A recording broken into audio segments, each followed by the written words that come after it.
You just tuned into the Whatever Bro podcast, featuring Fall River's own Joe and Scotty. Get ready for hilarity, vulgarity, and sound guy Jeff, with funny man Justin Crawford. Brought to you by 59 Media. Welcome to episode 44 of the Whatever Bro podcast. I am Joe, your host. In studio, we have, of course, Justin Crofton, who showed up with a satchel. It's not visible, but you showed up with a satchel. That's a man purse, Joe. Get it straight. God damn it. We got Scotty Too Hottie. Hey. We got sound guy Jeff. And someone who showed up with a fanny pack, which is kind of countering your satchel. Yeah, I'm trumping it. So this is like soccer mom films. That's an old fanny pack, too. That's not new. This is not brand new stuff. This is classic vintage. That's old gear. Oh, yeah. So we have Derrick Furtado, stand-up comedian. What's going on, guys? Actor. What do you like to be labeled? Stand-up comedian? I don't know. Talented man. Taxpayer. Average Father. citizen. Yeah, right. Welcome to the studio. Thank you. It's nice in here. This Yep. is like... It seems different. legit, right? When you walk in, it's like, whoa. Like, Oh, yeah. there's a no, backdrop. you guys are definitely giving off the image that this is legit. You know what I mean? Like you Giving guys it are, off. You Yeah. guys are definitely doing a good job with it. I don't know about the Until content, you but- hear the content, and then it's Yeah. out the window. Yeah, I think so. I don't You'll know. lose Yeah, You know what I mean? faith in I don't us. listen to you guys. So. Not many people do. Yeah. No, I a definitely common theme. I tune in from time to time, and then I see some of the riffs that you guys go off of, and some of the interesting people you've had in here, and I'm like, oh, I'd like to come in and see, a boobies from time to time. You know what I mean? A lap dance, whatever. But now I'm here, and I'm like, oh, it's just me, my fanny pack, and then you guys. and a bunch of guys. Yeah. Not even one girl. I think this your time. fanny pack Yeah. is the coolest thing here right now. Real sausage Could fest we in go here today. through the items that are in there? Oh, yeah, It this looks is- like an endless pit of Well, goods. the thing is I think the pants are getting a lot tighter now, and to try to stay with that style, you can't fit anything in your pockets. So just look at this. So this is How- due to skinny jeans, is Look what at you're how saying. Convenient. Look at this. Look at this. Because of the show, I was guaranteed to have a headache. So I have stuff for, and it's not even this is for migraines. So I got that. Awesome. We got got some that. Excedrin. Wow. Of course, You got a bunch of stuff in you got there. a charger. Cool. Nice. Get a charger. Pretty standard. Yep. Because a comedy, I have these Little notebooks. Fancy notebooks. dancy Nice. notebooks. I used to Right. put my homework assignments in Right. those. Look, I have a fucking mint, right? And then that way, when I get into some woman's personal space, I can go, "Hey, what?" And I got Whoa. Now, how old? That is an thing? old-looking condom, sir. No, it's just been rattling around inside there, but I think is it's worn not, down. It's not. Let's see. There's an expiration date, yeah. Is it on this one or is it on the pack? Oh wait. Is that open? Oh, expires 2022. I got time. 2022, all right. I got time. You'll use Time that. to Looking have a little weathered. intercourse. Right. I'd like the idea of some guy looking at the expiration date and going, "Oh shit!" like today, and that's his movie. He's like, Yeah. "Listen, honey, this needs to happen." Right. Okay. This shit expires. It starts to today. get moldy. After. It's gonna rain whether you like it or not. So, and then just some headphones, just in case you Yeah, go and for a that's- jog or that's something. That's about it. I gotta say, those are all crucial items. I have a Q-tip. Single Q-tip. Just one used. No, I think I have two others in here. Just That's so crazy because I was, today I was like, man, I forgot to clean my ears. Derek's got me Derek, hooked up, There man. we go, man. He's only got 3. Do you wear this often? Is this like a Derrick trademark? It's been something that a buddy and I we were talking about it like a couple months ago, and he's like, "Man, I got a fanny pack." He's like, I want to bring that back," and I go, "You know what? I love fanny packs. Right. I want to bring that back too." And Justin's bringing back satchels. So. and the funny thing was, I was cleaning out a lot of stuff in my house, and I actually had a fanny pack that was like left around. But this was a fanny pack that my buddy Ray Harrington, you guys know Ray. Yep. Oh, yeah. He used for a short film that we did on the 48-hour film festival. He played this guy, and he was able to wear this fanny pack because you can see back here. There's a lot of Ooh. extra strap there, but he Right. used it all the way up to the end. He's a bigger guy, and I just tighten it up, and here I am with my.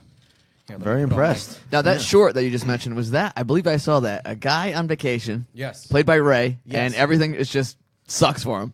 Well, it actually it seems like it sucks for him, but he's a guy. This is the character. The guy is a person that we all know at work that's had like they've never taken any days off, so they have more vacation and holiday time than anybody else. But he has like a shrink that says you need to like really go on vacation, not like a staycation. You need to go out. And so he's like has social anxiety and all that kind of stuff. So he just goes through the motions. That's why he doesn't say anything. Yeah. So he's just floating in the water like an asshole. Like, here I am. Is this I'm supposed to do Think Like a Man, or is this something else? This is a short film that Oh, we just did a- years okay. ago. And as Joe, it's be a man, not think like a man. Right? Well, he doesn't Think Like a Man. Who's that starring? Ray Romano. It's the new show with all the dads. Is that what you're talking about? I don't know, but But No, I it's think Kevin it's already- Hart. I mean, Yeah. it's already canceled. Be a I Man. believe it's Kevin Hart. Yeah, Kevin Hart's in every show anyway. So Yeah. there's a likelihood that he's Which on it. you actually opened up for. Yes. Dude, that's so cool. That was like a couple very years cool. ago. Yeah, I can't even remember what year it was. It was when he was huge. Yeah, and it was at the PPAC, right? Yeah, it was at the what I ended up doing. A buddy of mine that I did comedy with a while ago sent me a thing because he worked for the radio stations, Hot 106, 92 Pro FM, and Light Rock 105. And Hot 106 was doing this competition, and whoever wins gets to open up for him. Mm-hmm. And so I was like, yeah, I'll do this. And there's a few other comics that did it as well. What was the but- competition? Was it you doing stand up? Was that the competition? Yeah, just to Okay. do So this. is that at some event or somewhere? Yeah, they had a few different nights that we did stuff, and I had one each night. And it was funny because there wasn't a lot of like stand-up comedians. There's a few, but most of them were just these enthusiastic young black guys that were like, "I'm funny as shit," and then they're going Oh, up there, no. "Yeah, motherfucker, what?" Oh, no. And they're doing whatever it is. I So don't know. so there's no jokes or joke structure. It's No, just nah, substance. they're like, "Man, ain't that some shit?" Yeah. I was like, all right, yeah, that's it. But I went in there with just doing comedy for a while and had more structured stuff, and I do a lot of like racial material as well, and they enjoyed the hell out of it, and then I ended up winning. And did you win? Was it a voting? Is that how it was? Yeah, I think the first were like just crowd thing, and then like an applause meter type thing. and then I think at the end there was judges. Gotcha. And so yeah, and then I Sick. ended up opening up for him, and it was weird because this was the first time I did a theater, and this is the PPAC, so there's 3,000 people I think around that Jesus. people in there. But it was funny because I'm standing off to the side and I'm looking out into the crowd and I'm like, oh my god, and I'm like, the best way I can describe it is, have you guys ever looked out into the sky on like a dark, like clear night? Yeah. You see stars everywhere, right? And I'm like, the stars are just the white people in the crowd. That was it. And so I'm like, all right. That's got to be, even for you who's done a lot of comedy, that's got to be a little like, wow, this is new, this is different. This you know is what I mean? But the thing is I'm very comfortable with that. I'm not worried about. You weren't freaking out at all? Because, 3,000 people, I'm guessing that was probably the biggest venue you had done at the time. And like Yeah. 2,500 black people. Yeah, yeah. The thing was, I wasn't worried about the that being that many black people. I was just more it was the anxiety of doing it in just general. I just want to get up there and do it, because waiting around is It's the the worst, worst. yeah, Yeah. torture. I know. We know when we You did know? shows, we used to do our own shows, and the Be sitting in the back room. build being up like, was "Ugh." fucking like, Jesus Christ, I just want to get this over with. Yeah. I remember you guys doing that, and there was a lot of support. You guys had a shitload of people that came out to you guys' Yeah, shows. it was cool. And they were all fucking amped out. So it didn't even matter. They were so Yeah, ready for it. We that you could have guys went up- bombed in there. Yeah, Yeah, they would have laughed. You guys went up there, sneezed, and they were like, "Fuck, that's the funniest sneeze." That's what I was going to say. Is that these guys have, their fan base. It's a solid foundation. And speaking of foundation, let's thank our sponsors. Yeah, this Oh, episode Jeff brought on to the you ball. by North Star Concrete Thank you, Brother. Jeff. with Good owner shout out. Philip Paz. Yes, if you need any of your concrete needs, please call Philip Paz, and he will just pour concrete wherever the fuck you want. All over your girlfriend or your wife. Yeah. Wow. His business is concrete. His word is concrete. His work ethic concrete. His dick is concrete. Scratch that last part, Jeff. If you could edit that out. Bleep him out, Edit yeah. that out. Yeah, his- I got carried away. His dick is just soft cement at the moment. It'll solidify. Yeah, it'll harden. It'll get It'll there. harden. How long was your set was supposed to be, or how was it? Like, how long did they want you to do? All they wanted me to do was a short set up front, and it was What's short, like 5 minutes? No, 10 minutes. 10 minutes. Oh, that's not too bad. And no, it was good. It was just good enough, and it was funny because looking at all the other guys that were on the show, because he had a few other openers that travels with him. I'm the only white guy. I was on going to the say, show I'm as sure you're the well. only white guy. So, and if you guys remember Hot 106, there was Dominick Cruz Okay. that worked Yep. for a while, and then DJ Stress, I think it was the other guy, and they were the ones that introduced me.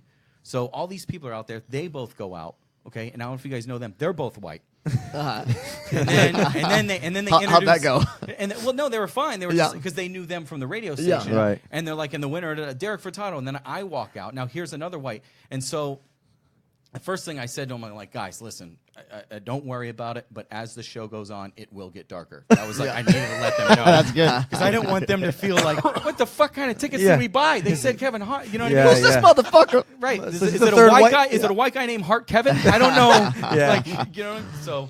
Then did you like 10-minute set? Did you have like a nice were you very confident in your set? Yes, I was. I definitely knew what I wanted to do. I definitely wanted to be playful with, especially with the racial stuff. Being aware that I was the white guy, but I wanted it to be more of, I understand. I'm down. I think one of the things I said is I'm down with the Brizdown. That's what I like to say. But I like to be confident in my ignorance in the idea of it being, it's not threatening. It's just, hey, I want to hang out, but I don't know any better. Yeah. Was this material you already had done before for Yes. the most part? Oh, Okay. absolutely. Which is I yeah. wasn't going to go out there and They fucking knew. wing that. No way. No way. Test No out way. material. Let me check this out at P-Pack. Yeah, let me try this new black joke. You know? Dude, that would fail miserably. Yeah. Now, let me ask you this: when your first punchline or whatever, did it go over well? Because I know that always kind of sets you up on stage, where it's like, Yeah. you're hoping for that first. Yeah, and the thing is, what's weird about the theater is because it's bigger, the way the sound works, and the first thing is when you first walk out there, the light is so bright that it literally blinds you from the edge of the stage out, so I can't figured. see Yeah. anybody. That's actually good. It's Right. Yeah. Or is it just disorienting? For me, it was uncomfortable. Yeah. I like to see their faces. I like facial Gotcha. expressions, as well. Kind of But- read how the reaction is. Exactly. And so when I didn't see that, I'm just basing it off of sound. But the thing is because the room's so big, there's like a delay. Like when you play Madden online and there's the Wi-Fi is not that good, and then you have that like fucking you can't get, and then you just throw a pick, and it's because of the Wi-Fi, and you're like, no, I'm better than this. And it felt like that. It actually takes like a half a second. It You're right, takes- for some of that for sound travels slowly. Yeah. Gotcha. And so when it came, and finally when that wave, So you're came, saying it there's a was delay like, with the laugh, Yes. or just the joke going out, or both? I don't know. Yeah. Because I don't know what it was sounding like to them, you know. But the funny thing was, Because the P-Pack is huge. yeah, and the crazy thing about this whole story is like I think it was 6 years after I started doing stand up, and 6 years before that, the night I remember deciding this is what I want to do, I took this girl on a date to the P-Pack. And we were up in the balcony watching Brad Sherwood and Colin Mockery. These were the guys from Whose Line Is It Anyway? Oh, yeah. Yep. So we went on this date. You know, I bought these tickets. We're sitting up there, and I remember her just like looking over at me and being like, "Are you all right?" Because I'm just like, just staring away, like just really focused in on this. And I'm thinking to myself, man, I think I could do this. I could do it, Just to go up and make money, making people laugh, just fucking around. Right. And so I'm like, I want to do something like this. And it's funny that deciding it that night, And then you end up and there. then 6 years later, now I'm walking out on the same stage. That's It's- pretty fucking Yeah, that's cool. wild. Oh yeah, and I was on top of my game, And after that show, I knew there was an open mic going on down the street. I was gonna say. I'm like, I'm feeling it. I'm And gonna here go he to- is now. I'm gonna go to all my comedian friends because they all knew I was at the show. You know, I'm walking in being like, yeah, motherfuckers, what? Watch out, get out of the way. You know what I mean? Where's my green M&Ms? Yeah, P-Pack. You know? Yeah. And, You know, did the P-Pack, right? Yeah, Get the fuck right. outta here, bro. Exactly. Get on my face, like just mushing people for no reason, just to touch them in their face, and right. And when I walked in, it was like they were all like, "Oh, how was it? Do you want to get up?" I'm like, "Sure." And a couple comics, they do their thing. I go up and I do the exact same material. This is the same night now. Same So night. you leave the P-Pack in front of Leave $3,000. Yep, They, 3,000. they responded well there. Very well. Okay. I felt so fantastic. So I mean, you- so well that Deanna Cruz came up to me afterwards. She goes, "Wow, that was Like, I wasn't that was expecting that. awesome." She was surprised? That's what she said. She goes, "I wasn't expecting." I'm like, "Oh, why?" And then all she did was she just looked at me up and down. She was like, I'm like, all right, I get it. Sir, I you have get a fanny it. pack. I know, yeah. Well, at the time I didn't, but I had a really bright button-down shirt, so it didn't help. Did you at all get to speak to Kevin Hart or look at him or anything? Yes, I talked to him afterwards after his manager let him out the little crate because he was like in his own room. Of So I course. didn't get to interact with him. You know, over the years, I've been able to work with a lot of great comedians and really interact with them in the green room. But I do have to say with the Kevin Hart situation, I didn't get to hang out with him like that. I wouldn't think you It would was- because of how big he is and how Yeah, and he's he got was his just own. starting to blow up at that time, and I think there was just so many people coming from different areas that his manager just needed to be.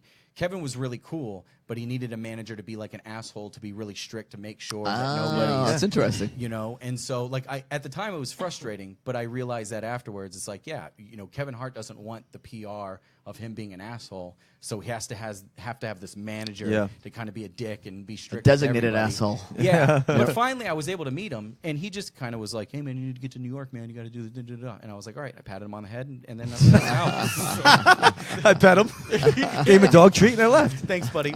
So now you're what, like an hour later, you're walking down the street to be like, I feel good. Let me go down here and do this. Yes, I am fired up. What was the place? I don't even remember the place. It was actually just an open mic that was down the road. It Like a was little dive, right? Yeah. How many people, like? No, there were like a lot of people there that night, Okay. which was for some weird reason. Because I think it happened on like a weekend night, but it was a shitload of people. So I'm like, all right, this is great. You know, a shitload of people for the small place. So maybe 100 people. Okay, that's a lot. That's enough. Nice. That's pretty crazy for an open mic. Yeah, Right, I would say right. so. So I go in there and finally, you know, all that interaction. Then I finally get a chance to go up and I bombed so hard. Exact same set. Wow, that's crazy. Yeah, and Interesting, there huh? was a table of like 3 black guys that were sitting off to the side, Yeah. and then one of the guys was like, "Man, that's fucking racist." Whoa. And he's like getting all crazy. I'm like, "Come on, man!" And I just started getting a little defensive, thinking that there was white people that were gonna have my back. Yeah, right. And I'm like, No. "Oh, now you guys are going to start on?" It's like, "No, we never do." Like, you know.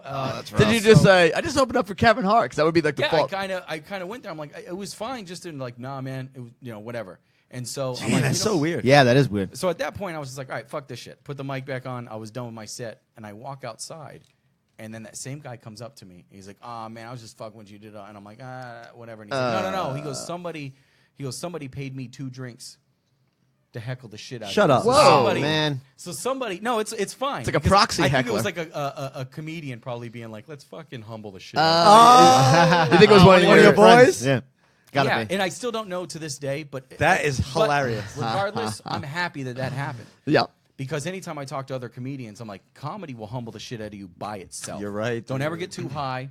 You know what I mean? And don't ever get too low on yourself. But it's just one of those things. No, you're where right, because at it that doesn't matter. At that time, you just did P-PAC, so now you're feeling yourself, and you're like, I'm the shit. Then let's say you come into this little, which to me, 100 people is a nice Yeah, nice crowd. absolutely. Go there, kill again. You might the next day wake up like, I'm king of the fucking world, man. Right, And so right, it does right. balance you out. Yeah, when it you does, have a bad I set. think your demeanor, even just the way you like when you walk into a room or whatever. If I'm walking to a room of 3,000 people and it's on a big show, yeah, I'm a fucking whatever. I'm on the show. People are gonna be like, yeah, that guy knows what he's doing. Yeah. Yeah. I walk in a room with 100 people and I have that same kind of cockiness. They're like, who the fuck? Yeah. Fuck You you. better be good. Now our expectations Yeah. are high. So I yes. better. So at that point, I should have just started myself off a little lower Yeah. and worked my way up. So you kind of walked thing. in like pretty gassed, I'm guessing, to this open Yeah, mic. Which yeah. may have been your downfall. Yeah, exactly. So I. No, but and also the paying 2 drinks to. Yeah, you were heckle set up also. Yeah, but it's a learning curve. You know what I mean? Yeah. And you know, I learn a lot of shit from that. So I mean, it's good. It's been a good thing to have on my resume as well. They're like, oh, Yeah. shit, Kevin Hart. Definitely. Every crowd is different too. Yeah. You can do the same joke with a different crowd. Yeah, and you man. won't get the same laughs. It's you kind guys, you guys have seen it before. You guys been to a few shows, so you guys Yep. see Yeah. how that works. Comics that you really like, being like, how the fuck did that not even work? Right. tonight? I know. You know. And it's so funny too. 'Cause, like again, you've probably been on stage 500 times or something like that, or even more. We've been on stage a dozen. You know what I mean? Yeah. And I know one of the things when you first start out is like what I would do is like the first mistake I'd make is I'd write a joke and I'd be like, all right, so when they laugh at this, that's gonna be great because then I'll go into this. When you forget is they might not laugh at that. Yeah, and then if you have to do the additional, it's like, Wait a well, minute. they're not going to laugh Now at that it's- either. Exactly, because they hated you know the what's first part. A good example is you and I. When we did a show, we do skits as well. And we opened up with like a floor of a news thing. This was at Sky Lounge. Bombed. Yeah, it was horrible. So we had this shit written, and we're like, this. To me, to this day, I still think it was fucking gold material. It was good. like a top 10 Yeah. reasons why Fall River is great. Yeah, but and it was like a sarcastic top 10. And there was Right. a scene where we argue with each other. So it's just me and him on stage, and the whole crowd. We're looking at 250 people, right? And we're arguing with each other on stage. Blah, blah, blah. And I don't know if you remember this. And we both like stop and we just slowly look at the crowd. And it was supposed to be like in my head. They I were was like, supposed to this, laugh. And dude, Derrick, Like hitting their hand. Like, oh, I think I heard this. Oh, no. And it really can fuck with you unless You you're heard a bartender Right, drop a right, glass, and that right, was it. Right, exactly. And if you're not a well-established comic that can just easily just brush that off, it can really fuck you up. And it fucked me up. When there's an expectation for something, and that's, you know, when you rely on one thing To work. so you can move on from that.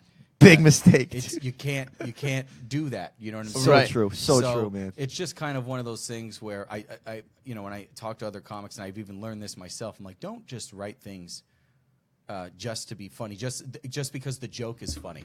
Because if it's not something that you can defend or you can back up, then when the joke falls, if it falls itself, you have no place to you have no backing to it. You have to be passionate somewhat about that joke. Because that way, if somebody's like, I'm like, what? You guys aren't really. Here's why I feel why that's funny. Exactly. This is bullshit. Do I have to explain myself to you guys? You know what I mean? And so at that point, you can play there. But if you're just kind of depending on something, you wait. Yeah, and then you're it's just kind tough. of looking out. Yeah. You get the crickets, and then all you're going to see, especially at the Sky Lounge, you look over on the VIP with those light white couches and shit, and somebody's just sitting off like Charlie Murphy, and be like, "Fuck your couch," just kicking it and shit, and be like, "All right, well, that's funnier than what we just did." And so the role of confidence too, because I've seen smaller shows, open mics and stuff, and it seems like the second the comic will lose his confidence, it's just all downhill from there.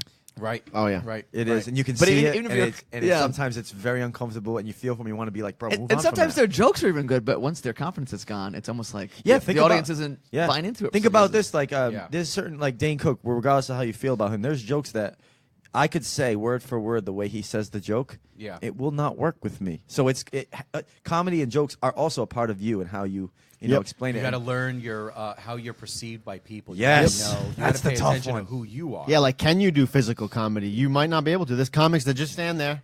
You know, don't they need to. hold the mic with two fingers and do nothing else. Louis C.K. is one who has nothing animated about him, really. No. But Yeah, he is sits probably there. one of the best comedians on the planet. Right, and it's just once you are able to figure out what it is that you have, then you can capitalize on what that is. Exactly. But the thing is a lot of times people will be huge fans of a stand-up comic, right? And then they first go up, and you can see that they're kind of emulating what that comic is. But the thing is if you don't know who you are, you might be a person who really likes somebody who's animated, but you that's might not be, you, But yeah. you might be one of those that just set up punchline kind of comic, right? And that's not the case. Yeah. Or you could be somebody who likes that kind of set up punchline, but you're the one that's crazy. You It's know so what I'm true. saying? And when you say that, you have to literally, not even when you're doing stand-up, when you're just fucking around, like, I know like a person like you and all of us, we're always being comedic, just a part of our nature, all of us. Right. When you are like at a restaurant with three of your friends and you say something that you're like joking about, and all three of them just are like laughing, you Yes. mentally fucking note that, because if those three laughed, multiply that by 100 people, about 70% of them are gonna laugh. You know what I mean? Like that's how you get to know yourself. You look for those moments, and then you can also find moments that were organic to that moment. And then you're going to have to realize sometimes that's got to be left alone, because why did that work? And it might have only Yeah, there's a because specific that setup to it. environment- Yep. But that's what's cool about even live shows. So if I'm doing a show and somehow something organic happens, some lady was wearing this thing and she had said something stupid, and I'm kind of going off on that thing, it may be a great moment for that show, but it's not something I can recreate on another show. Absolutely. But that's fine. Right. That's fine, though. For a comic, that's the best thing that can happen to you. Why? Because now you just wasted up some of your time not using material. So now you're rewatchable. Now if somebody comes back to see you, they're not hearing all the same jokes Fantastic. because Yep. you were able to do something organic in that moment. Do you do a lot of crowd work? Oh, I love crowd work. Nice. Yeah. That is some of my favorite things to do. It's like diving in and getting to know them, because then at that point, then the jokes are like fucking. They're there for you. Do They're you- set up well. Yeah. With crowd work, do you have a formula in your head where you're like, I'm gonna ask like this person something general and then work Like, off what of- do you do for a job? Yeah.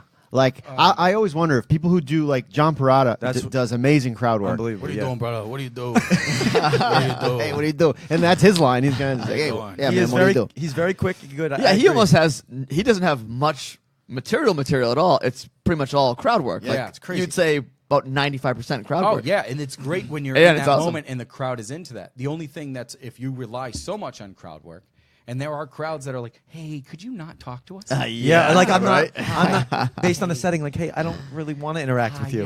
Yeah. The lighting in this room is a little higher, so people can see me react. And I know I'm So uncomfortable. if you tell a dick joke that I think's funny and I react to that, Uh-huh. that bitch is gonna think that I like dick more than I should. So I kind of course. can't react to that. And there is that mindset from everybody in Of the course. room sometimes. But man, when it does work, the crowd work thing, people love, and that's why sometimes people go to shows for what are those hypnotists? Yeah. And people will be like, oh, that hypnotist was hilarious. I'm like, no. He wasn't hilarious. Your aunt barking like a dog was hilarious. Because when you get to see that moment and see how people are interacting there, your family members or friends, that part is what's really, really funny. And people really enjoy that kind of thing. So creating an organic moment, people love that shit. Right. You know, it brings people back to being like at a bonfire, you know, at the summertime, hanging out with your friends. And if a comic can create that moment within a very short period of time, you know, how do we? There's no real formula to it. I don't know how you do it. You just figure out how you can yourself. Just magic, basically. And it trial and error. You know what I mean? So I feel like Justin, who doesn't really go on stage at all anymore. I think as your jokes, I think are fantastic, but I think crowd work, you would be unbelievable. Well, I was gonna say earlier, it seems like crowd work and that almost kind of reminds me of, because if you're hitting up someone in the crowd, you're kind of roasting them. For the most part, sometimes it's not. And it seems like roast versus straight stand up for me always seemed the roasts were always way easier. And I've analyzed it mentally, and it seems like it's because half the work is done. Because if I have like, you know, a fat friend named Alan, we all know Fat Alan, so that's half the work of establishing. You have a focus. You're just focusing on one person. Like, all right, how can I make fun of this one? Well, like thing? half the mental lifting is done because you don't have to set it up for people. It's like, everyone here knows the guy, and then it's just a matter of bing, bang, boom. What you're saying right there, that's the problem with a lot of like brand new comics, because when they first start out, you're so excited about doing it, you can bring all of your friends to the show. Now the place is packed.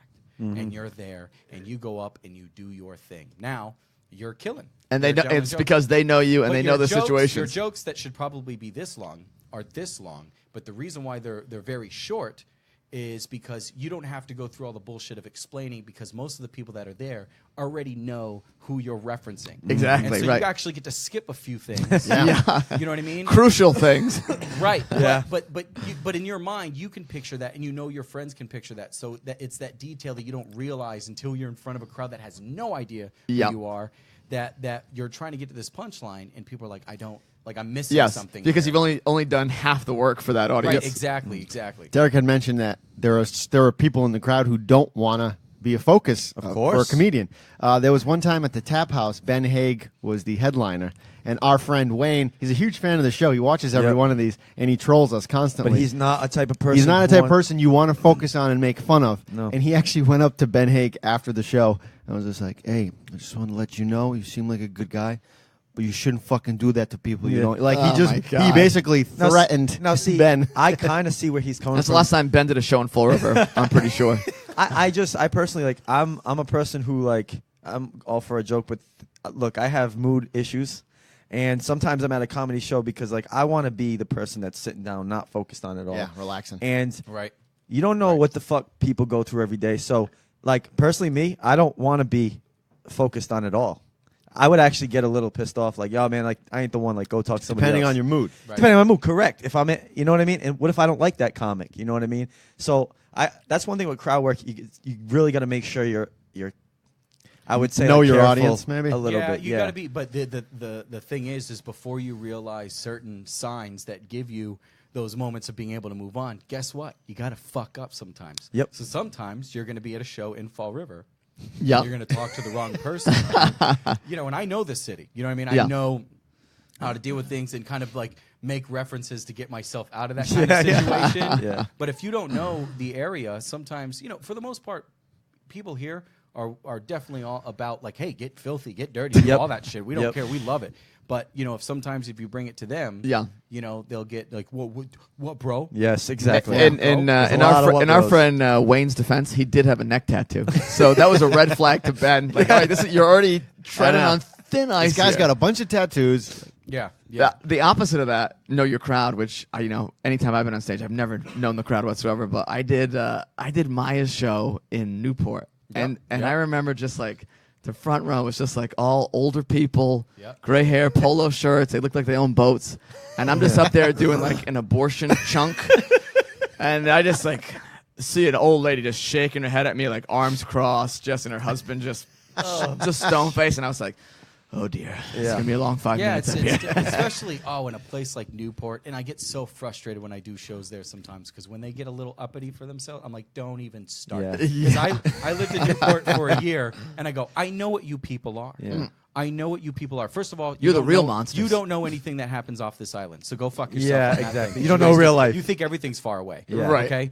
And the thing is you guys think you're so awesome, but you never did anything. The only thing that happened here in Newport is because somebody in your family, generations before, established something here in Newport, so that way you have slavery, money for that example. you don't know where it comes from, so you can be an alcoholic. I'm going to do a show in Newport. I'm going to take that as my opening line. It's so true, though. It's so true. Like 95% of the people there who are rich because their mom and dad were rich. Oh yeah, yeah. And their mom and dad were rich. Yeah, and they're just whatever. Yeah. Like, whatever. And then You shouldn't talk about abortion, sir. Yeah, you shouldn't do that. I have opinions, and I don't do anything. You know what I mean? It's like, all right. I wear flip flops in the winter. It's like, okay, all right. Yeah, just would you ever want to just like do Belmont at all? Would that pique your interest at all? I've done when Rob had the show at whatchamacallit, Tequila Lime. Yeah, I did a set there. I thoroughly, and that was a lot of fun. Justin, I love your stand-up. I thoroughly enjoy your stand-up, and it makes me sad that you haven't been on stage in a while. Well, I got 5 minutes of poop and dick jokes ready to go at any time. You should get up there, man. I'll do this because I had talked to Rob. I wanted to get on. I said I was like, hey, could I get on? Just do like a 5 We'll do like a whatever bro set. You do 5, I do 5. Why not? Yeah, man, I'm down. If you put it this way, if you go up, I'll go up. All right. I got fucking endless amounts of material. See, there cool, you go. man. See, this Cool. is how you bro it out. This is how you a bro thing. Let's start just jacking each other off right now. It's right there. It's called Getting compromise. close in here. Yeah, I mean, you haven't done it since when? Newport? You know, that show in Newport was my last show, and the set went okay, but not exactly stellar. Yeah. But because there were some younger people in the back, but the front was old people, and like you said, with the lighting and the sound, because that was that Firehouse Theater is kind of big too. It's no P-PAC, but like I'm not used to lights or even a real stage for that matter. Yeah. So I went up there, I was disoriented, was forgetting lines. You need to just fuck. Polo shirt woman didn't like my abortion material. Yeah, but that's the thing. If you're only putting yourself in only specific kind of things, you're not giving yourself examples of kind of like weighing it out, so that way you're like, hey, you know what? This is really not that big of a deal. Yeah, Yeah. You know what I mean? yeah, because you're right. That abortion joke killed, Bro, at that the Tequila Line, and then in Newport, just a lot of The thing about angry yacht. The thing about owners. his jokes too is like, he's like 2 minutes You into have the joke. You have to find abortion hilarious. One, that's really the only thing. That's a tough. That's the one and only. He's one of those prerequisite. comics that he's 2 minutes into a joke and you're like, where the Is this fuck going? is he going? And then when he hits it, you're like, holy shit! Like, how does your brain go? You're like, there? holy shit, what a meandering cunt. And that went nowhere. Fast. At Tequila Lime, there was a homeless guy trying to get in the room as you're doing your stand-up, God, and yeah. you actually used it. I think you called him like, oh, he looks like Marv from No, Home Alone. I was so nervous. I hadn't been on stage in a year, and I'm just like you say, Derrick, like waiting. I have such anxiety, even if it's a bar show. I was just waiting at the bar because there's no green room at this Mexican restaurant. Right. And I'm just like, my hands are going, Yeah. I'm shaking, man. And I'm like, all right, I'm just going to go up, do my set here, my 5 minutes. And I'm like, all right, fix the mic. And then before I can even speak, there's a homeless guy banging, double fists on the door. It's all glass at this bar. Perfect Just opportunity, banging, right? banging. I'm like, what? Did somebody serve something to you on a platter? Yeah, I was able to make a decent Wet Bandits joke from Home Alone, which got me started. Yeah. But at first I was like, what the fuck? Of course there's a fucking homeless guy here banging on the glass. I would say Justin's problem is, you know how you felt after P-PAC? Yeah. He needs a little bit of that in him. He doesn't, for Yeah, I some need reason. to kill in front of 3,000 people You and need to- open up no, for Kevin you Hart. need to be a little cocky. If you could set that up, Derrick, I would appreciate it. I know you've got it in. You need the confidence by knowing that you don't have to put all your eggs in those kinds of shows baskets. So you can't. So that way, when you're not like you're getting ready to go up, and then you have to say excuse me before you walk into the hallway because some lady's bringing quesadillas. Yeah. And That's my comfort zone. But you're Homeless sitting there, people, and you're like, quesadillas. oh, I can't. Yeah. And this lady's like, oh, chicken quesadillas, and you have to like, oh, hold on, and she goes by, and then you have to walk behind her. Yeah. You know what I mean? And then you get over to this small little area, and but to be that I like. But to be but like in little things like that, if you went over to the Belmont and then you were nervous about that, it needs to kind of like you need to give yourself more examples to where you go, you know what, I can weigh these things out to where when you're comfortable, then when you have those little shows, you can like try things out and push yourself a little bit further.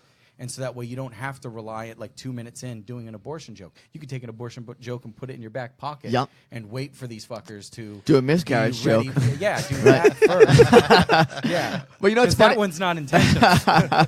You know, it's funny. You were saying, like, you should be able to stand by your material, stand behind it, and defend it. Yeah. I should have, thinking back, like, fuck you, like, yacht woman. That abortion joke was solid gold. That's what his point was before, is how, like, the shit you say, too, you're passionate about. So you should have it, like, are you kidding me? You don't think this is funny? Something's wrong with you.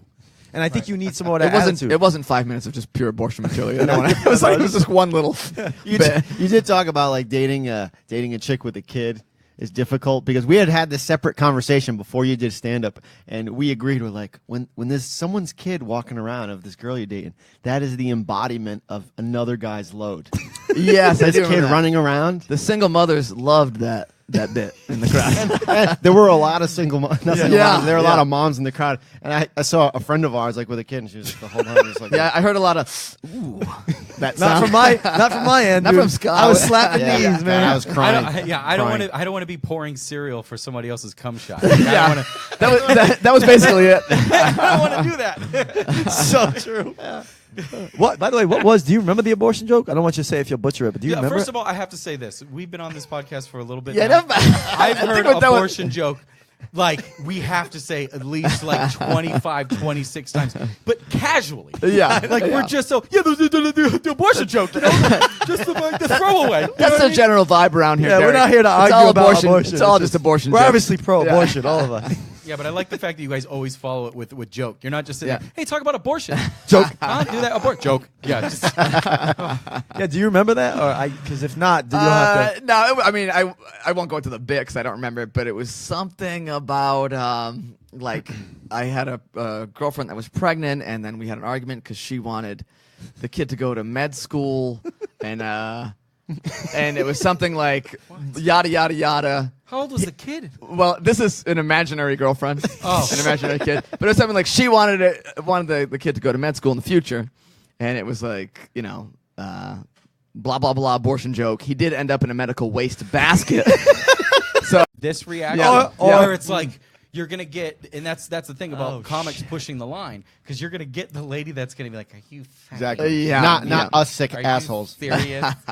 With us, we'll laugh every time. That's a Fall River joke. That'll go over on Fall absolutely. River. Right. Oh, yeah. I like that one because I'm always like, where's he going? Where the fuck's he going with it? And like, you couldn't, if your life depended on it, even see what angle he's taking. Yeah. That's why I like somebody like, and you guys know Alan Fitzgerald. Yep. Oh, Alan's great. Yep. And Alan's also so filthy. Great. Yeah, filthy. Which is why I love him. But he goes in such different directions that, like, one of his jokes that made me laugh so fucking hard is he was talking about what's the when somebody just changes the way they feel about what kind of gender. What are they Gender called? Fluid. Gender fluid. He goes, yeah, this girl was saying that she's gender fluid, so sometimes she feels like a woman. And then other times she feels like a man. He goes, which also means that sometimes I get to hit her. And I laughed so fucking hard to that. That's an excellent joke. I've heard him do that joke. Yeah, it's quality joke. And the funny thing is, he did that at the Belmont, and I knew pretty much everyone in the crowd, and a lot of those girls are like kind of, well, not all of them, some of them are very social justice warrior. Right. Ish. And it was so fucking funny that I kind of looked to them, and even they were laughing. It was so undeniably funny. It was good. Yeah, that it overcomes people's because they know sensibilities. Because the turn of the joke has nothing to say about his character and the idea that, I want to go walk around and punch these women who think that they're men at the moment. But what he's saying is look at the rules of what you're trying to play with. Yeah. So if you're saying that sometimes you feel like that, then sometimes the rules have to change. It's a wonderful you know joke. What I mean? Very so, good. Yeah, it's wonderful joke. Yeah, it's a beautiful joke. And that's an interesting topic because now the cultural climate, things are very with the rise of like social justice warriors. It seems like it's very difficult to tell a joke these days without making someone angry. Somebody's going to be offended all the time. Now, do you have that problem, or have you noticed that on stage, like audience members reacting? You definitely notice it from here and there or whatever. But I think overall, I've kind of like, as a comic, to work things as like a whole room. You work you work a group. And every once in a while, you will piss off an individual. And I think that's so, okay. So you find and I'm okay with that. I think you have to be. I'm sorry. You know what I mean? Yep. I'm not going to be a perfect human being. No. But my job is to overall, get most of these people laughing. Because if it was the other way around, then I'm not a good comedian, and why am I still doing this? Right. But if you're going to piss off a few people, that's okay. And also, if you're making everybody happy all the time, you're probably a fucking hack. Yep. You know what I mean? Exactly, dude. So Good you point. have to push certain things you're going to piss off a few people. You're going to be a little too much. Such a good point, dude. Did you guys hear there was a great way to say it. If you are like literally impressing and making everyone happy in the crowd, you're a fucking hack because you have no stance. No. You're fucking wiggling around the world making everybody happy, which means that you probably are full of shit all the time. Are you referencing like for example, a Carrot Top was just like, hey, look at this thing, it unfolds, and yeah, but he just has a box, so it's just like, and he just pulls this stuff out, and he's like, oh, you don't like that? And then he just grabs another thing. There's really no comedic substance to that. It's just like or a specific comedic voice. Even it's just hackery to me. Right. But it works. Steroided up. It works. Yes, he's been doing it for now, years, which is very odd. I don't know if he's still doing it. He was doing it for a while. It would be funny if one of his shows, he goes, all right, look inside this box, and he pulls it out and it's just like syringes, and he's like, oh shit, I got the wrong box. That would be hysterical. I think that like Joe and I, we've made videos for so long. I think our videos are always pushing that limit of there's a lot of people probably watch our videos. That's fucked up. Like, we did for instance, the video of To Catch a Predator. Yep, we did To Catch a Predator, and I'm the predator, and I actually have sex with the fucking decoy. Now that's pretty much as bad. And this was a woman posing as a child. Right? Yes. Okay. So that's rape there. We've gotten a lot of shit for even in music videos. I'm gonna call the police. Did you really have to do this? It's like if we didn't do that, it wouldn't be our brand of comedy. You need your own brand. Yeah. You're not going to make everyone happy.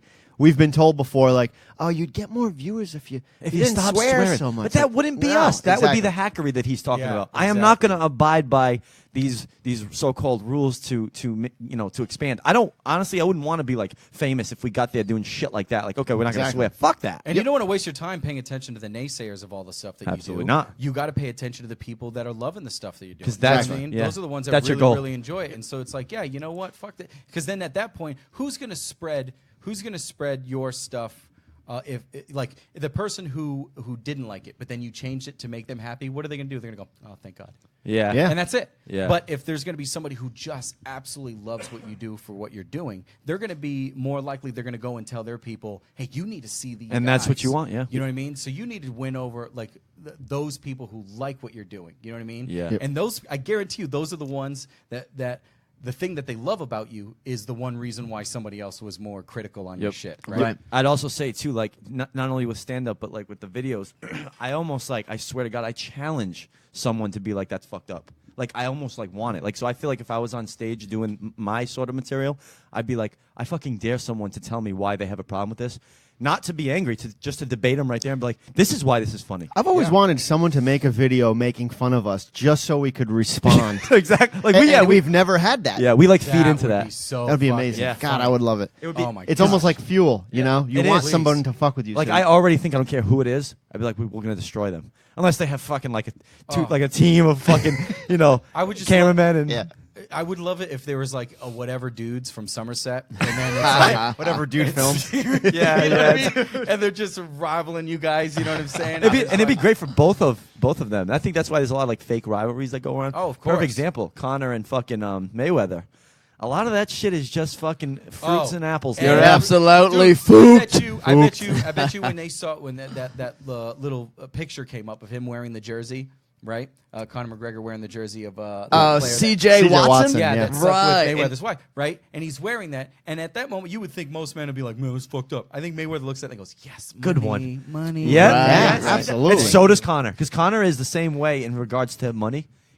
Everything he does is, and they know what they're doing right now. And I swear to God, what Joe and I were talking about, I wouldn't be surprised if after they left that event, they might just hang out in a bus and be laugh. like, "Dude, that was good." And blow their nose with Mayweather is and has always been McGregor's idol. I mean, if you look at how McGregor has handled his career, like the template, he's followed the Mayweather model. Now McGregor has his own with promotion. The business side. Yeah, the business side of it, absolutely. I'm talking, 90% exactly. business side, because now McGregor has his own promotion that he's starting. His own brand, right? Yep. There was even a rumor that someone caught them going onto the same jet.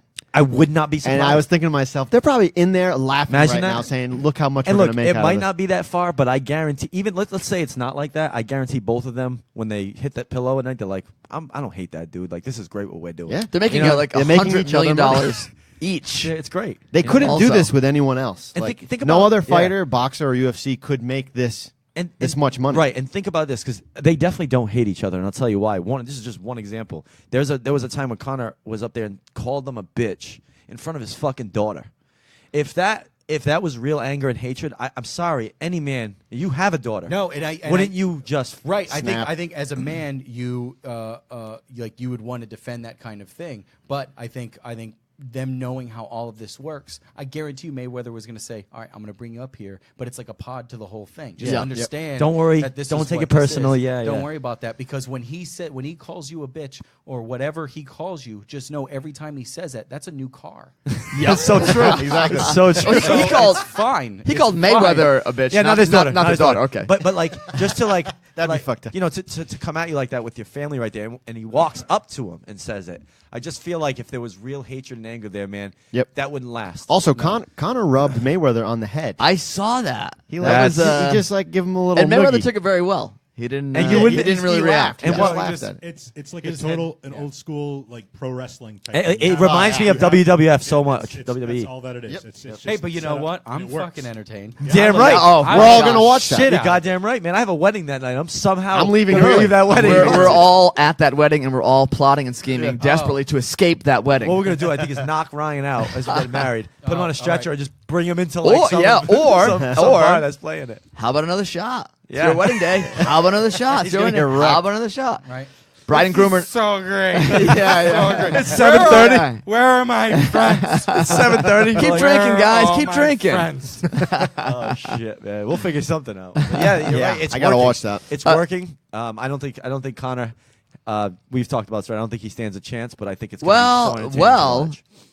Got any new info? Mayweather hasn't knocked anyone out in years. No, I'm not saying I'm He's the not. best, but he's the best defensive boxer in the world. Yes. ever. He's very elusive. But he hasn't fought for about 2 years Yep, now, yep. and he's 40. He's a smaller fighter. Yes. Brittle hands. So that's like, He's also boxed for 30 years. and he's 49 Conor- 49-0 against the best boxers in the world. Yes, I know. McGregor, though, it just He comes down to can't me. use his legs. He can't kick. Well, here's the thing. McGregor's fought the best guys in the world in MMA. Jose Aldo hadn't lost in 10 years. Knocked him out in for the 13 145 seconds, title. Hadn't lost in a decade. McGregor knocked him out in 13 seconds. Yeah, no, you're right. Called the shot beforehand. He goes, Yeah. he's going to cut. He's going to rush in with a right. They showed I'm gonna him- step to the side. they showed and, him left practicing hook. before. We're Beforehand. still talking about two completely different things. Like Mayweather, he's first of all, Conor's a what do they call it? Like he's a when somebody throws a punch, he's a Striker. no A counterpuncher. Counterpuncher. Yeah. Okay. Mayweather's not going to humor him for that. Yeah. Mayweather, I'll stand over here all day Yeah, dancing he'll around. dance, You get yep. close, I'll pop you a couple times, and I'm moving out of the yeah. way. So I wonder if they'll dance He also for knows 12 I'm rounds. 40 some odd years old. I'm Yeah. not letting you hit me. Are Like you the- fucking crazy? Yeah. Like, Yeah. I'm not going to do that. I'm going to hit you a couple times because these are called points. Beep, beep, beep. I don't even have to flick. I I know. can just flick you in your nose, and Yeah. I'm getting points. Yeah. And Mayweather's not an emotional fighter. Not He's at a all. very intelligent guy. yes. Yep. He knows, like, Focused as I've got to fuck, score the man. points. I've got to win the rounds. The question really is, like, do you guys think that McGregor will even win a round? I don't think so. No. I don't. It's hard. Not in boxing, man. There, No. there's a video online. I don't know if one of you guys have seen it, but it's a video game, WWF video game, a wrestling video game, where they created McGregor and Mayweather, and they said this is how the match is going to go down, and it just shows Mayweather leaving Yeah, the ring. I saw it. Yeah, he's running Conor around. chasing him around. Yeah, And yeah. that's all it's going And to it, be. It's and gonna it, be here's a the lot thing too is look, I mean, I know we debated this a little bit, the cardio thing. I know that McGregor's training. He's had cardio problems in the past, for sure. yeah, and again, we're But talking about but it's a in the different last fight, sport. we're talking about a Yeah. 12-round match with 30 seconds in between. It's just And different. in boxing, the rounds are 3 minutes, And it, yeah, as opposed to 5-minute rounds. Right. MMA. You're also not- there's no takedowns. Yep, There's no exactly. kicks. That- you know. that's huge. that's huge. Yeah, but there is a lot. I don't know, what, dude.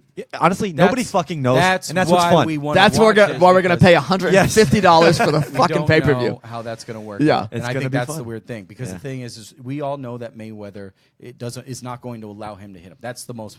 I think we can all say that he's not going. He doesn't want him to hit him. Yeah. Now the thing is, the only reason why anybody's humoring this goddamn thing is because Conor does have a great striking ability.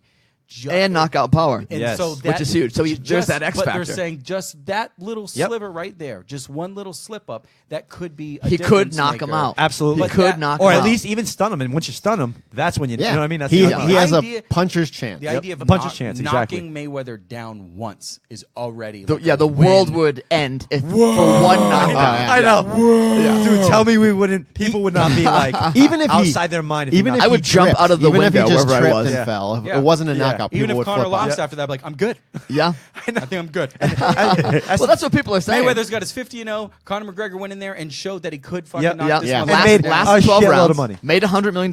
Lasted 12 rounds. That's why Conor's got nothing to fucking lose here. Nothing. He because has it's nothing. not his sport. No, he has nothing to lose going in. He could get fucking. And he's making so much money off of a sport he's never really done got nothing before. to lose. I'm Dude. fucking making money. Like, it's just, He's a bad dude. Too. It's gonna be fun. I can't wait. Yeah.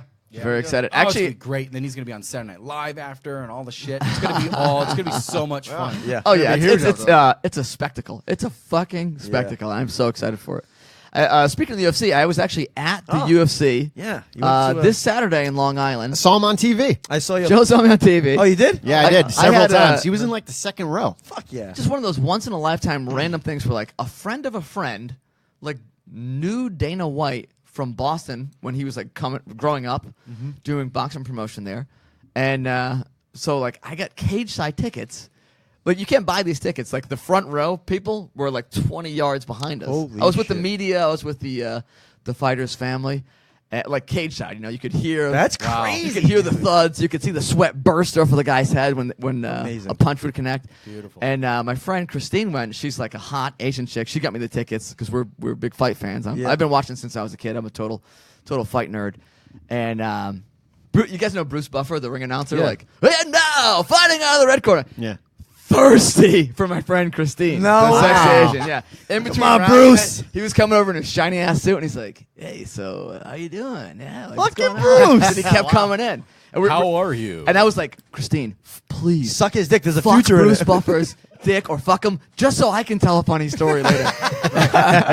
And then there she is on the right. There's Joanna Jędrzejczyk. This is how, yeah. Oh, that's man. how good the seats were. She was sitting on the side of us. Joanna Jędrzejczyk. Because how great would it be if she was like, I was there and he had his, he's holding my head, and but not over my ear, so I can hear him clear as day. And then when he came, he was like, "I'm coming, it's time, it's time." Yeah. we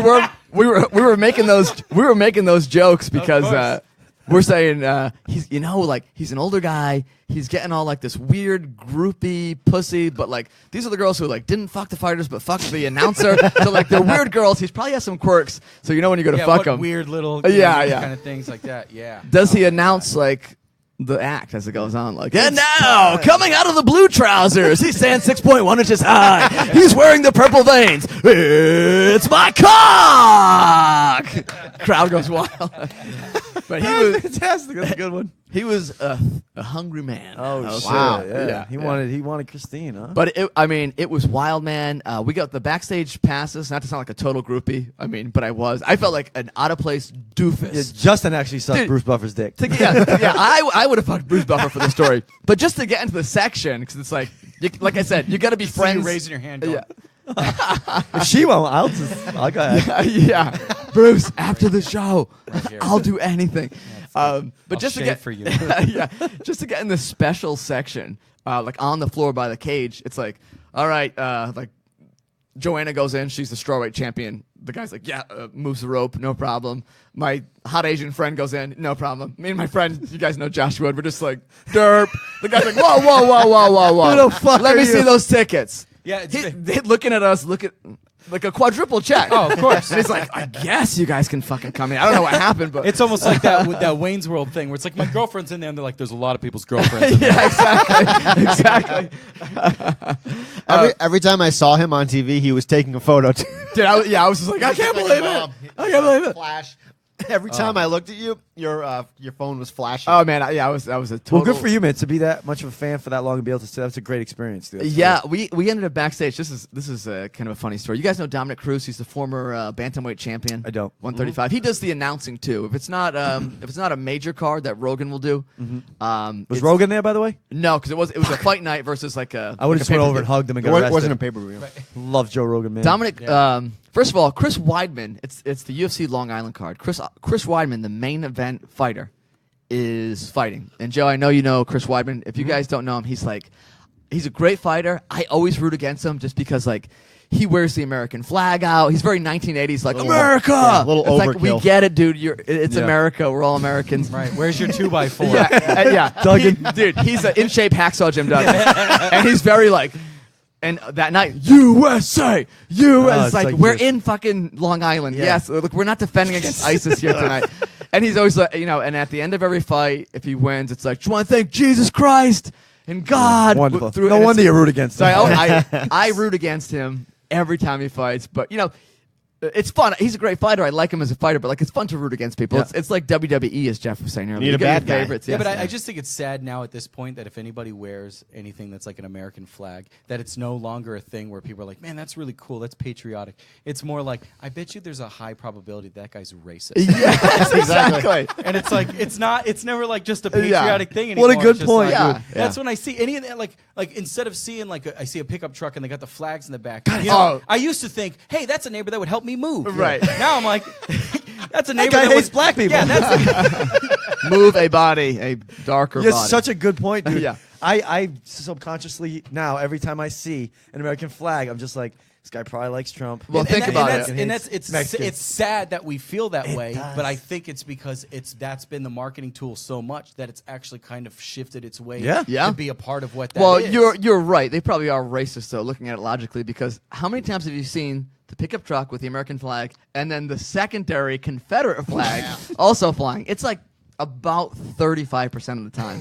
Right, exactly. Like I almost feel like there is almost a 99.99% chance that if I saw that truck and then I pulled up next to that light, that I'm not going to look over and see Tyrone driving. Yeah. You know what I mean? No, you're not seeing a black guy driving that and truck. He's like, No. man, I love Eagles in this bag. Give Trump a chance, man. I don't know why I'm making him Southern there, but you ever seen the Chappelle Show? I'm blind too.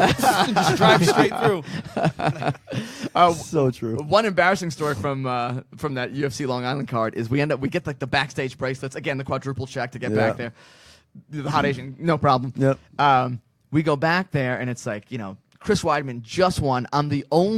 He's from Long Island. I'm literally the only fucking Kevin Gastelum fan in the place, the guy who he fought and lost. I didn't say a peep. Now you're what, backstage at this point? Earlier during the fight, I was sitting on the side of Chris Weidman's family, including his friends that are on TRT, jacked to the gills. Were you saying it all like, fuck Weidman? My lips were zipped up tight. I had these two roid heads on the side of me. It could have been TRT. It could have been, a doctor's prescription. But they were literally yelling shit like, Chris, finish him! Finish it! Like Mortal Kombat shit. Just like, hey, can you beat me? Yeah. Come on. No, I wasn't saying shit. These guys just see you in the back just I know. I was rooting silently for Gastelum. Literally the only person in the arena. It's his hometown. Weidman won.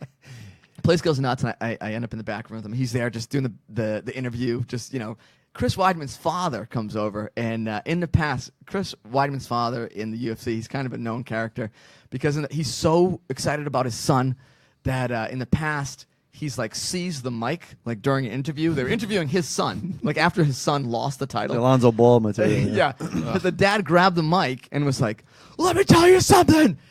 He's number one, and he's still my baby boy.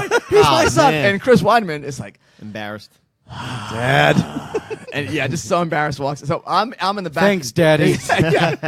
I'm in the back with Chris Weidman's dad, and my friend who got me the tickets, and she loves to throw me under the bus. So I'm fingers crossed, please don't throw me under the bus. Christine, yeah, motherfucker, that's awesome. fucked up. Because she'll say, "Oh, check it out, he rooted against your son tonight," and his dad's such a psychopath, he would probably choke me unconscious and just fucking uppercut me.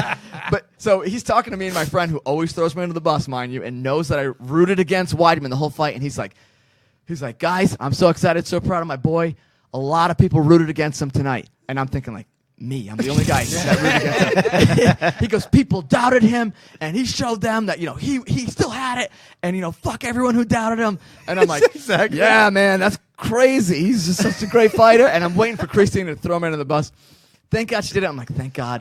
Thank God. She did, but then, dude. boom, smack right dab into Dominick Cruz, another fighter that I always root against. He plays the heel, former bantamweight champion. He's also does the ring announcing. And I was like, Dominick, big fan, which I am, but I root against him because, he plays the heel. It's fun to have a good guy and a bad guy. Just like WWE, like he heals it up, like he hams it up. Yeah. So I always root against him. He's just a bad guy, but I appreciate him. He's a great fighter. And I was like, Dom, big fan. He's like, oh, cool, man. I love to hear that.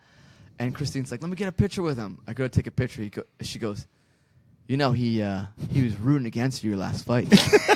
he was rooting for Corey Garbrandt. TJ, no, it was he was rooting for Garbrandt. He bet against you. And then Dominick Cruz, if you guys know him, super competitive guy, started talking shit to me as I have the camera still, and he's like, "So right, you're shaking, dude."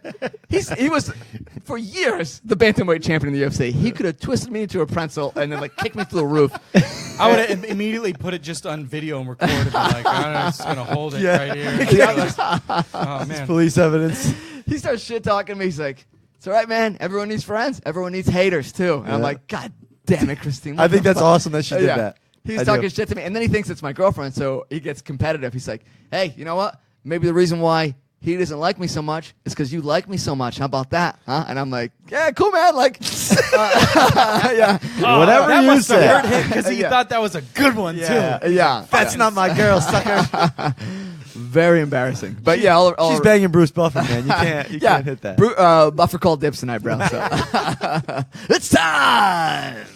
Hey, what time does that Belmont show start, by the way? Starts at 8:30. 8:30. We're coming upon it. So we're all going to be there. It's at the Belmont. Yeah. Derrick will be there, and I know you're going to grab a mic, man, because I'll grab a mic. you can't be Try there. this. And you've done so much stand up now that you could probably go anywhere on the spot and be like, do 20 minutes of material. If somebody told me to go up and just do it, I mean, I don't really care.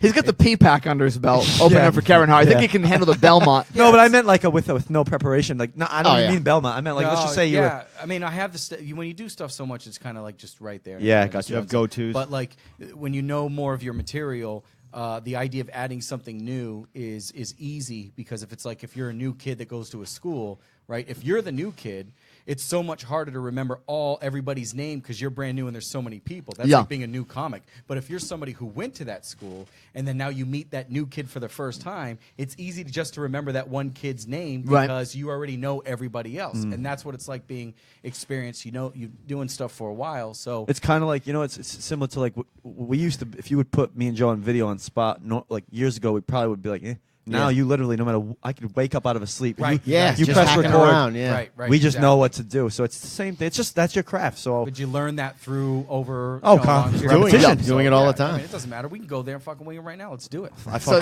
So Derrick, let's say you're at the Belmont. You got nothing planned. You're just there to watch the show. The spotlight goes on you.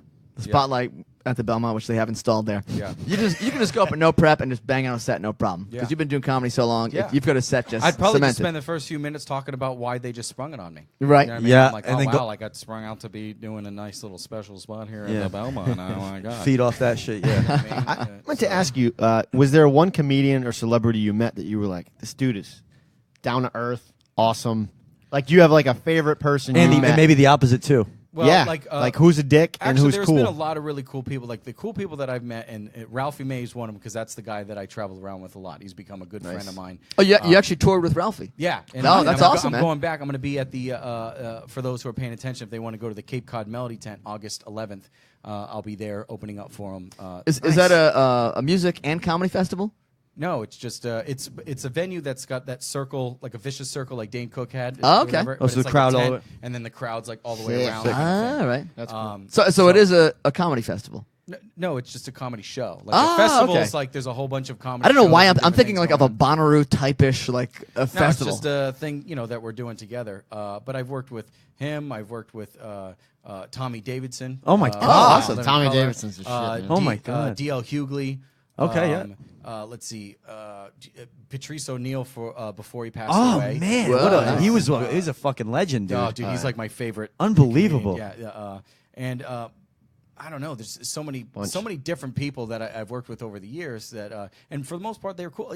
Even hanging out with Steve-O. We hung out with Steve-O one night because he went and did a show. Oh, he was cool as shit. What do you do? Stand up? Yeah, he did City Wow. as like a special. He's been doing it for a couple of years now, right, Steve? He's not, dude. He's a cool dude, and he actually listens to a lot of what people had to say, and you could see that he really worked hard on doing the stand up, and it wasn't just some guy that. Because a lot of times when people go past their prime. They're like, oh, let me do comedy I'm, clubs. I'm already famous. Let me jump into this. Some people just tell stories, but he actually had some pretty decent jokes here and there. I'm like, I was for him. pleasantly surprised. I was like, all right. He's also a guy great. who's got sober and was fucked up for a Yeah, while. yeah, some issues. Yeah, So that's good. Yeah, when I came into the green room, I remember I walked in and the owner was like, "Oh, Derrick, this is Steve. We were just talking about you, Derrick, or whatever." And when I came in, he's like, "Hey, man, you want some of this?" And I'm like, "What?" And it's just this little metal tray, and it looked like Chinese food, but it was just all fresh broccoli. And I'm like, he's like, "What's up?" I'm like, "No, I didn't. I mean, I don't. When I come to a comedy club, I don't think. I'm like, oh, I hope Somebody's got a tray of broccoli. Oh my! Oh shit! Thank God. Do a line of this Brock, son. Yeah, we'll break it up the broccoli right there.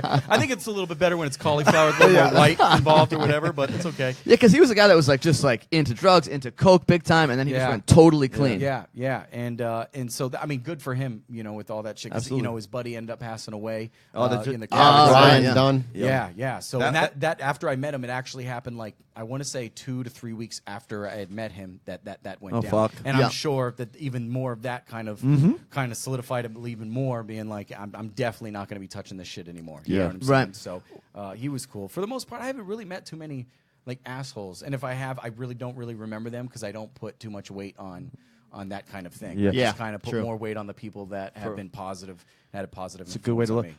Now, when you touring with Ralphie May, are you getting paid for that? And do you have an agent? How does that work? And no, I do get paid for it, and it's decent money, here and there. But I do all the stuff myself right now. So you're your own agent. Yeah, for now. And as things pick up, I'm sure And they have over the years have picked up for you well. Like I mean, for everything you're saying right now, I'm kind of envious. That's pretty fucking awesome that you've been doing cool. it. It's cool stuff. You get some great gigs. But you do look. You put the work in, right? I mean, the kid's been doing stand up for how long now? Years, man. 13 years now. So Wow. And it's been a lot of work. And that's what it takes, dude, to get where you're going. Yeah. Well, And- anytime you see those comics, like you'll see for the first time, like usually on TV, the ones that are like, oh shit, and they blow up. For the most part, those people have been doing comedy for over 10 years, right? So 15, 20 years. And they get a break, right? Kevin Hart, he was doing it for over 20 years. Dane Cook over 20 years before people were like, oh, who is this guy? Like for real, when they start to blow up. Yep. And that's kind of, it takes a long time. Right. So what do you think has to happen for you? Because this is sort of us too. Like we don't put the kind of work that you do in, but we'd love for someone important to see our stuff and say, dude, you guys should be here. And like, what do you expect? Like, how can that happen for you? How can I, in a year from now, look at Comedy Central and see you doing your own special? Like, what is it going to take to get there for you? For me, for the most part, it's kind of I have a daughter. I have a 15-year-old, and so my focus really has been more of a balance of doing this kind of thing and not giving up on a dream, but then still because you could always end up making money doing whatever, but you'll never get time back. And so my thing has always been, I do as much as I can, and for what it is living out here, I think I've done quite a bit for that. And so a lot of times there's people that I've had open up for me that have done shows with that I love that are all like coming out with Comedy Central present things and doing things on TV and being a part of shows or whatever. So I know I'm in the mix of all of those kinds of things because I now have those kinds of connections. Yeah. So for me, I'm not like, oh, I need to do these things and it needs to pop off in a certain. I'm in the middle of doing what it is that I can. You just right now. waiting for your time. And that's it. I just right now I'm looking at it like I put a lot of time into working with my daughter and raising her. That's and the all thing, that kind of stuff. to split that and be a dad's got to Yeah. be tough. It's a lot of work. It's a balancing act. It And sounds so like. now when I move forward, because you hear those stories about the guys that are super successful, and then you hear that the relationship with their family is absolute shit, and that's Because they went 100% on themselves. yeah, and it scares the hell out of me. And because at the end of the day, when all that shit falls apart, then your family's gone and that stuff's gone. Yeah, right. So my thing is, I'm like, I know that the whole entertainment kind of thing,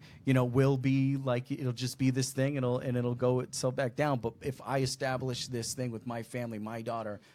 Here, then when all that falls apart, it'll still be there, Word. and that Yep. I think about. I like That's that. awesome, yeah. You know what I mean? So for me, it's just, sure, things will start to happen here soon. I mean, it's starting to fall. Everything kind of adds up and falls into place. Yeah, so now I feel comfortable enough to where if something starts to happen, I'm not worried about it. Good I'm for you, ready yeah. for it. And I would And, say touring with Ralphie May is big things in my book. I mean, that's absolutely. That's a He's- big deal. It's a good step. That's a well-known It's a big comedian. deal. And speaking of things happening, I walked in on a conversation with you and Joe earlier. I don't know if you can talk about it, but you were talking talking about a project, Yeah, future project. I'm not sure if you can speak that I'm not about going to it. go in, Okay, you into can't that, get into it. Yeah. but there is a project going on, and that's just to go to show that like I'm always doing something, even if it doesn't look like there's something going on. You want to make sure that you're doing this and you're figuring that out. But this is kind of working off of my buddy Ray and I doing the movie Be a Man, and we did this documentary, and then it just kind of took off, and we went to film festivals. It won Best Documentary at a few of those. Oh shit! Was that on Hulu? And then it got picked up on Hulu. And so for those of the viewers who don't know, the documentary Be a Man, could you explain it just for like 30 seconds? Sure. Can you pour me another thing so we can Yeah, celebrate me talking about Let's things? do it. Yeah, because I'm not familiar with it. All right, so Be a Man. The way this whole thing worked out is my buddy Ray. He's another comic that you guys have probably seen before. Yep. He was born and raised in Maine, and by his grandmother, his mother, and his grandmother, because his father left when he was a kid, right? So that's like his background. And the thing is that he got married, just moved into a house in Rhode Island. And he was talking to me on the phone, and he's like, "All right, so these are the moves. This is what we did." He goes, "I got married, got a house. So the next thing is I got to have one of those. I got to have one of those kids, right? That's what you do. Those kid things. That's the order. Yeah. That's the right order, right? I think that's what you're supposed to do." And I'm like, "Yeah, I think you're correct." And he's like, "But I don't know." He goes, "It scares the shit out of me. I don't know how to be a father. What that means. If deep down inside, I don't even know what it means to be a man because I didn't have a dad growing up. Like I'm not totally sure on that." And so then I just asked him, I'm like, well, what are those stereotypical things that society says make up a man? Like, what does the world think it is? And in our society, it's bullshit. Like, you got to know how to fight. You got to know stuff about cars. You got to know your drink. You got to know, it's all these different things. And so while we were just kind of talking about that kind of idea, within, like, it was like a 2-week span, we were just kind of shooting the shit about it, what we can do with that kind of idea.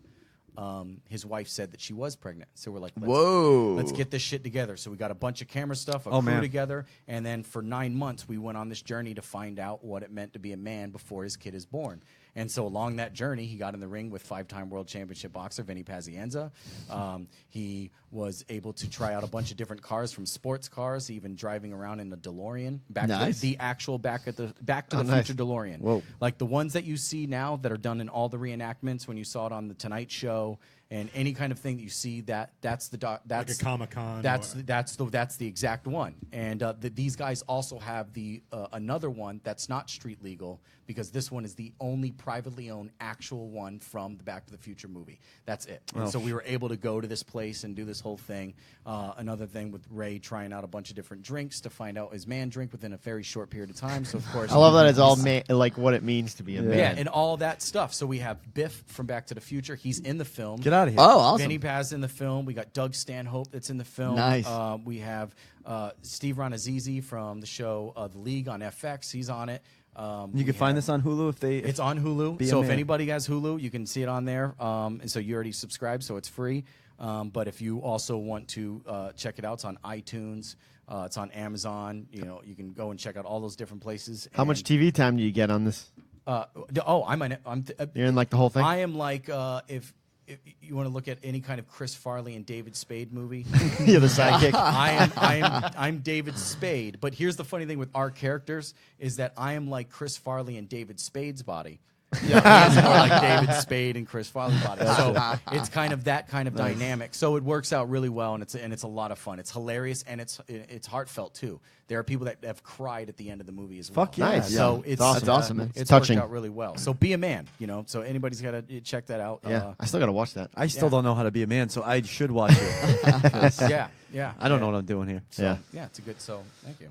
And you guys, we catching that show? Because I think so. We are going to be heading out. Derrick, thanks so much for coming by. We should also plug that show right now, because I don't think we did at the beginning of the show. Raffle House at the Belmont. Yeah. The Belmont at 8:30, so you have 4 minutes. Like right now. Yeah. Before the start of the show. Yeah, Well, I don't even start till like 9. It doesn't start until like 9-ish. No, don't tell them And- that. Don't tell them that. It starts at 8:30. Leave your house right Make now. sure they're on time. And if anybody's they can't make it there, and if you're looking for something to do this coming up weekend, I'm going to be at Mohegan Sun at Comics from Wednesday all the way through Sunday. So you definitely have to come out. Awesome. I'll be on a lot of Nice, shows nice. there. So definitely check And that speaking out. of podcasts, you have a podcast. I have a podcast, so if you guys want to check out another one, it's very fun. It's my buddy Ray and I, and it's called With Ray and Derrick. Very fucking simple. I like it. It's not complicated at all. With Ray and Derrick, you can check that out on iTunes as well. Word. And Awesome. Podaholics.com. Great stuff. show. North Star Concrete. Thanks for coming on. Our sponsor always.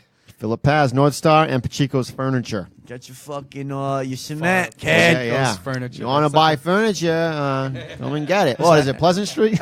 And Derrick, so we're great. Derrick, I know you're really nervous tonight, but good luck at the Belmont. I know. It's a big show for you. Oh my gosh. You must be shaking. I am shaking. Knees weak, arms are heavy. This is the P-Pack all over again. Yeah, I'm gonna do all the material I can. So we'll see how that works. Thank you. It's all very much, black man. jokes. Yeah. Awesome. Thanks everybody for watching. We're out of You're here. listening to the Whatever Bro podcast here on 59 Media. Be sure to tune in next week. Maybe we'll be nice to Jack. Just kidding. Ain't gonna happen.